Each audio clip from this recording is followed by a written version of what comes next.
ദില്ലി സമരത്തിന് അനുകൂലമായി വിസ്മയ പോസ്റ്റിട്ടതിനെതിരെ മോഹൻലാലിനെതിരെയും സൈബർ ആക്രമണം. മകളെ വകതിരിവ് പഠിപ്പിക്കാൻ ഉപദേശം. തുടക്കം കൊള്ളാം, രാജ്യത്തിനെ ചൊറിഞ്ഞു വേണ്ട എന്നാണ് ഭീഷണി. അതേസമയം വിസ്മയയെ തള്ളി മേജർ രവി രംഗത്തെത്തി. വിസ്മയയുടെ പോസ്റ്റ് കാര്യമറിയാതെ എന്നായിരുന്നു മേജർ രവിയുടെ പ്രതികരണം. എനിക്ക് മായ എന്ന് പറഞ്ഞ പെൺകുട്ടിയെ കുട്ടിക്കാലം തൊട്ട് ജനിച്ച അന്ന് മുതലൊക്കെ ഞാൻ കാണുന്നൊരു കുട്ടിയാണ്. ആ കുട്ടിയുടെ സ്വഭാവം എന്താണെന്നുള്ളത് എനിക്കറിയാം. ആ കുട്ടിക്ക് രാഷ്ട്രീയപരമായിട്ടുള്ള ഒരു നോളജോ ഇതൊന്നുമില്ല. വളരെ ഹ്യൂമെയിൻ ആയിട്ടുള്ള, കുട്ടിക്കാലം മുതലൊക്കെ ഏതെങ്കിലും ഒരു ആനിമൽ, ഒരു നാൽക്കാലി, ഒരു പട്ടി, സ്ട്രേ ഡോഗിനെ പോലും കണ്ടു കഴിഞ്ഞാൽ അതിന്റെ പിറകിൽ കരഞ്ഞുകൊണ്ട് നടന്നിരുന്ന ഒരു മായനെ ഞാൻ കണ്ടിട്ടുണ്ട്. അതിനെ രക്ഷിക്കുമെന്നും പറഞ്ഞുകൊണ്ട്, അതിനെ എടുത്തുകൊണ്ട് വരുമെന്നും പറഞ്ഞു. ഇപ്പൊ റീസെന്റ് ആയി നടന്നിട്ടുള്ള ഒരു സംഭവം, ഈ കുട്ടി പഠിച്ചതും വളർന്നതെല്ലാം വിയറ്റ്നാമിലായിരുന്നു. അവിടെയുള്ള ഒരു സ്ട്രേ ഡോഗ്, ഒരു ഡോഗിനെ ഒരാള് ആക്രമിക്കുന്നത് കണ്ടിട്ട് ആ കുട്ടി ആ ഡോഗിനെ അഡോപ്റ്റ് ചെയ്തിട്ട് ഇന്ത്യൻ ഗവൺമെന്റ് വഴി സംസാരിച്ച് പെർമിഷൻ എടുത്തുകൊണ്ടാണ് ആ ഡോഗിനെ ഇങ്ങോട്ട് കൊണ്ടുവന്ന് അവളുടെ വീട്ടിൽ വളർത്തിക്കൊണ്ടിരിക്കുക. ഇതാണ് ആ കുട്ടിയുടെ മനസ്സെന്ന് പറയുന്നത്.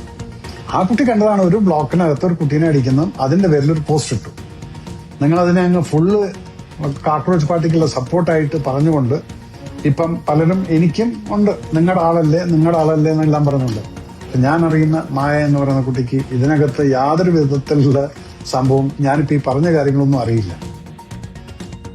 ലേബി സജീന്ദ്രൻ ചേരുന്നു. ലേബി, വിസ്മയ മോഹൻലാൽ പലതരത്തിലും കഴിവുകൾ പ്രകടിപ്പിക്കുന്ന ഒരു വ്യക്തിയാണ്. അവരിപ്പോൾ സിനിമയിലേക്ക് അടക്കം വരാൻ പോകുന്ന സാഹചര്യമാണ്. വലിയ സൈബർ ആക്രമണമാണ് അവരൊരു അഭിപ്രായം രേഖപ്പെടുത്തിയതിനെതിരെ നടക്കുന്നത്. അവർക്കെതിരെ, നടൻ മോഹൻലാലിനെതിരെ എടുത്തു പറയേണ്ട ഒരു കാര്യം, ഈ വിഷയവുമായി ബന്ധപ്പെട്ട് മോഹൻലാൽ ഒന്നും പ്രതികരിക്കുകയേ ചെയ്തിട്ടില്ല. വിസ്മയ ഒന്ന് പ്രതികരിച്ചു, അതുമാത്രം മതിയായിരുന്നു ഈ ആക്രമണം നടത്തുന്നവർക്ക്. മാത്രമല്ല, ഈ മേജർ രവിക്ക് ഇതിലിപ്പോൾ എന്താണ് കാര്യം? അദ്ദേഹത്തിന് എന്താണ് ഇത്ര വേദന? റോഷ്നി, വിസ്മയ ഇന്നലെ ഇൻസ്റ്റാഗ്രാം സ്റ്റോറി, അതായത് ഒരു ജനാധിപത്യ രാജ്യത്ത് പൗരന്മാരോട് രാജ്യം ഇങ്ങനെയാണോ പ്രവർത്തിക്കേണ്ടത് എന്നായിരുന്നു ആ കുറിപ്പ്. അതിന് തൊട്ടു പിന്നാലെ വിസ്മയക്കെതിരെ അതിരൂക്ഷമായ ഭാഷയിലാണ് ഇന്നലെ സൈബർ ഇടത്തിൽ മുഴുവൻ ആക്രമണം നടന്നത്. അതിന്റെ തുടർച്ച എന്നോണമാണ് ഇന്ന് മോഹൻലാലിന്റെ സാമൂഹിക അക്കൗണ്ടുകൾക്കെല്ലാം താഴെ വന്ന് ഇത്ര നിശിതമായ വിമർശനങ്ങൾ നടത്തുന്നത്. ലോകകപ്പ് ഫുട്ബോൾ വിജയത്തിനോ സ്പെയിനെ അഭിനന്ദിച്ചുകൊണ്ടിട്ടിരിക്കുന്ന ഒരു പോസ്റ്റാണ്. ആ ഫേസ്ബുക്ക് പോസ്റ്റിന് താഴെ വന്ന് ഏതാണ്ട് 750-ലധികം കമന്റുകൾ ഇപ്പോൾ തന്നെ വന്നിട്ടുണ്ട്. എല്ലാം ഇത്തരത്തിൽ വിസ്മയെ വകതിരിവ് പഠിപ്പിക്കൂ എന്ന് മോഹൻലാലിനെ ഉപദേശിച്ചുകൊണ്ടാണ് വളരെ രൂക്ഷമായി മോഹൻലാലിനെയും സൈബർ ഇടത്തിൽ ആക്രമിച്ചുകൊണ്ടിരിക്കുന്നു. മകളുടെ പടം ഞങ്ങൾ കാണില്ല ലാലേട്ട, ഹിന്ദുക്കളെ മതം ചോദിച്ച് വെടിവെച്ചു കൊന്നപ്പോൾ മകൾ എവിടെ പോയിരുന്നു? നാക്കില്ലായിരുന്നോ? കാര്യങ്ങൾ ചോദിച്ച് സംസാരിച്ച് മനസ്സിലാക്കി കൊടുക്കൂ എന്നൊക്കെയാണ് ഇതിൽ പറഞ്ഞിരിക്കുന്നത്. മോഹൻലാലിന്റെ നെപ്പോക്കിഡ് എന്നതല്ലാതെ കേരള സമൂഹത്തിൽ ഇവർക്ക് എന്താണ് സ്ഥാനമുള്ളത്? 33 വയസ്സ് വരെ ഇവരിവിടെ അല്ലേ ജീവിച്ചത്?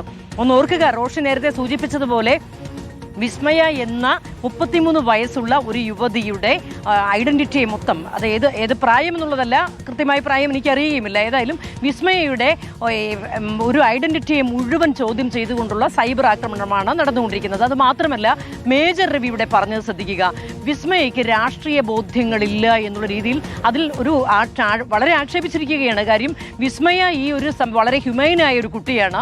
അവിടെ ഇത്തരത്തിലൊരു ആക്രമണം നടത്തുന്നത് കണ്ടപ്പോൾ പെട്ടെന്ന് തോന്നിയ ഒരു വൈകാരിക പ്രകടനം മാത്രമാണ് നടത്തിയിട്ടുള്ളത്. അതായത് ഒരു കുട്ടി ഇതിൽ ഒരു ബ്ലോക്കിൽ ഒരു കുട്ടിയെ അടിക്കുന്നത് കണ്ടപ്പോൾ തോന്നിയ വൈകാരിക പ്രകടനത്തിനപ്പുറത്തേക്ക് രാഷ്ട്രീയ ബോധ്യത്തോടെയുള്ള പ്രതികരണമല്ല എന്ന് ആക്ഷേപിച്ചിരിക്കുകയാണ് മേജർ രവിയുടെ പ്രതികരണം. ആദ്യന്തം, അതായത് വളരെ മോശമായ ഭാഷയിൽ, വളരെ രൂക്ഷമായ ഭാഷയിലാണ് ഈ സമരക്കാരെ വിമർശിച്ചിരിക്കുന്നത്. അതിന്റെ കൂടെയാണ് വിസ്മയെ പോലും വിമർശിച്ചുകൊണ്ട് രംഗത്ത് വന്നിരിക്കുന്നത്. ഇവിടെ പറഞ്ഞതുപോലെ, റോഷൻ സൂചിപ്പിച്ചതുപോലെ, ഏറ്റവും തലപ്പൊക്കമുള്ള പ്രധാന താരങ്ങളൊക്കെ ഇതിൽ ഒരു അഭിപ്രായ പ്രകടനവുമായി രംഗത്ത് വന്നിട്ടില്ല എന്നുള്ള വിമർശനം ഒരു കോണിൽ ഉയരുന്നുണ്ട്. മോഹൻലാലും മമ്മൂട്ടിയും ഒന്നും ഇതിനോട് പ്രതികരിച്ചിട്ടുമില്ല. ആ സമയത്താണ് വിസ്മയ ഒരു നിലപാട് പങ്കുവച്ചുകൊണ്ട് രംഗത്ത് വന്നത്. വിസ്മയുടെ നിലപാട് വന്നതിന് തൊട്ടു പിന്നാലെ അതിരൂക്ഷമായ സൈബർ ആക്രമണം, അതായത് വിസ്മയ ആദ്യമായി ചെയ്യുന്ന പടം റിലീസാകാനിരിക്കുകയാണ്. ആ തുടക്കം എന്ന സിനിമയെ പോലും അധിക്ഷേപിച്ചുകൊണ്ട് ആ സിനിമയെ ഞങ്ങൾ തിയേറ്ററിൽ തോൽപ്പിക്കുമെന്ന ഭീഷണി പറഞ്ഞുകൊണ്ട് വിസ്മയെ എന്ന ഒരു യുവതിയുടെ ക്യാരക്ടറിനെ വളരെ മോശമായി ക്യാരക്ടർ അസാസിനേഷൻ നടത്തുന്ന രീതിയിൽ, വളരെ മോശമായ രീതിയിൽ അതിൻ്റെ ഒരു അതിർത്തികളെല്ലാം, ഒരു അസഭ്യ പ്രയോഗം എല്ലാ സീമകളും ലംഘിച്ചുകൊണ്ടാണ് സൈബർ ഇടത്തിൽ നടത്തിക്കൊണ്ടിരിക്കുന്നത്. ഇത്തരത്തിൽ ഡൽഹിയിലെ ഒരു പ്രക്ഷോഭത്തെ അനുകൂലിച്ചു എന്നതിൻ്റെ പേരിൽ ആ രാഷ്ട്രീയ ബോധ്യത്തിന് എതിരെ നിൽക്കുന്നവരെല്ലാവരും ചേർന്ന് സംഘടിതമായി വിസ്മയയെ ആക്രമിച്ചുകൊണ്ടിരിക്കുന്നു. അതിനിടയിലാണ് അതിന്റെ തുടർച്ച എന്നോണം മോഹൻലാലിന്റെ പേജുകളിൽ കൂടി മോഹൻലാലിന്റെ സൈബർ ഇടത്തിലുള്ള സാമൂഹിക മാധ്യമങ്ങളിലെ അക്കൗണ്ടുകളുടെ എല്ലാം അടിയിൽ വന്നുകൊണ്ട് ഇത്തരത്തിലുള്ള പരാമർശങ്ങൾ മോഹൻലാലിനെതിരെയും നടത്തിയിരിക്കുന്നത്.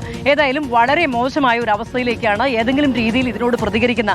സമാനമായ രീതിയിൽ തന്നെ നമ്മൾ കഴിഞ്ഞ ദിവസമൊക്കെ കണ്ടതാണ്.